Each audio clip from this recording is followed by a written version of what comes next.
শুভ সন্ধ্যা বন্ধুরা। তো গত কয়েকদিন যাবৎ বৃষ্টিপাত শুরু হয়েছে, আর সেই যে বৃষ্টি মুখর শ্রাবণের সন্ধ্যাবেলায় আমি তোমাদের সেই বজবজ চৌরাস্তার মোড়ে দাঁড়িয়ে তারই একটা ছবি আমি তোমাদের সামনে দেখিয়ে দিচ্ছি কি পরিমাণে বৃষ্টিপাত হচ্ছে বজবজে নিম্নচাপের ফলে, এবং তারই একটা ছবি সন্ধ্যায় আমি তোমাদের সামনে তুলে ধরার চেষ্টা করছি। তো আশা করছি ভিডিওটা তোমাদের ভালো লাগবে।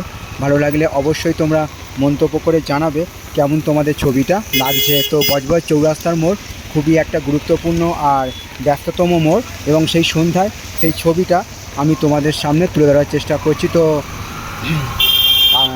সবার জন্য শুভ কামনা রইল আমার পক্ষ থেকে, আর সবার জন্য সুস্বাস্থ্য কামনা করলাম ভগবানের কাছে। আজকের দিনটা এবং আগামী দিনগুলো আরও আনন্দময় হয়ে উঠুক, এইটুকু আমি ভগবানের কাছে প্রার্থনা রাখলাম। শুভ সন্ধ্যা।